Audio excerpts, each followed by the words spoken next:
Je le disais en titre, nous sommes à moins de 10 jours de la Tabaski. Le ministre de l'Agriculture sillonne les sites de débarquement et forail du Sénégal. Dr Mabouba Diagne affirme que près de 700 000 moutons sont déjà disponibles sur un besoin total de 900 000 têtes. Penambo. Médina Diatbé, dans le département de Podor, zone d'élevage par excellence réputée pour son marché à bétail. Le ministre venu s'enquérir de l'état d'approvisionnement du marché discute, échange avec les acteurs et se dit rassuré. Nous avons encore enregistré des entrées records malgré les difficultés qu'il y a sur le ravitaillement du Mali. On est à 249 721 moutons contre 178 000 en total de l'année dernière. Les camions continuent à venir, mais ça, il faudrait remercier et féliciter son Excellence président de la République et le Premier ministre pour l'organisation et le soutien.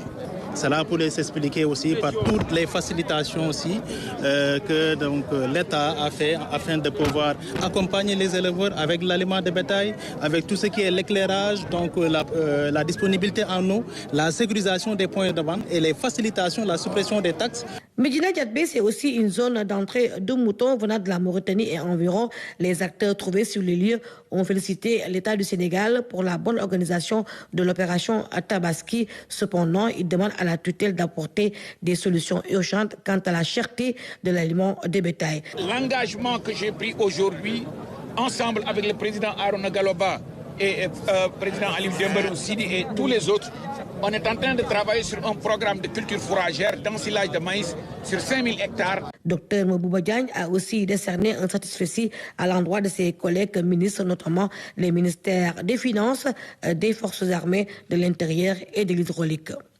Avec ces statistiques affichées par le marché de bétail de Médina Diatbé, l'objectif national de 900 000 moutons pourrait être atteint.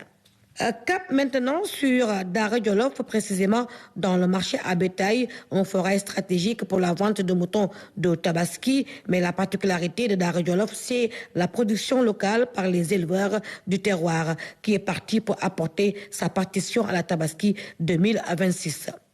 Je suis agréablement surpris par la performance extraordinaire du marché de Dara.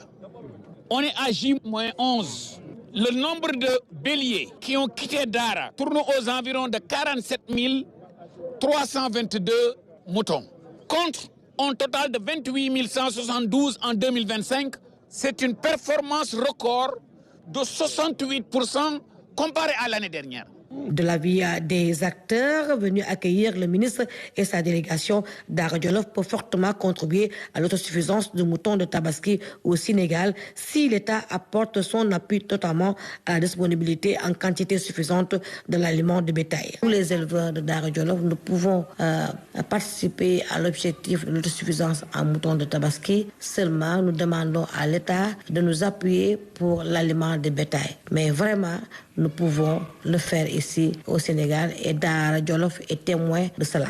Autre élément déterminant pour la réussite de la Tabaski 2026, l'accès au financement avec le Fonds STAP, le Fonds d'appui à la stabilisation. Dara était dans la liste rouge sur les paiements. Mais on a fait encore un effort pour accompagner les éleveurs. À la date du 18 mai, le compteur affiche déjà 667 661 têtes de moutons, soit 74,18% de l'objectif national qui est de 900 000 moutons, une nette augmentation par rapport à l'année dernière.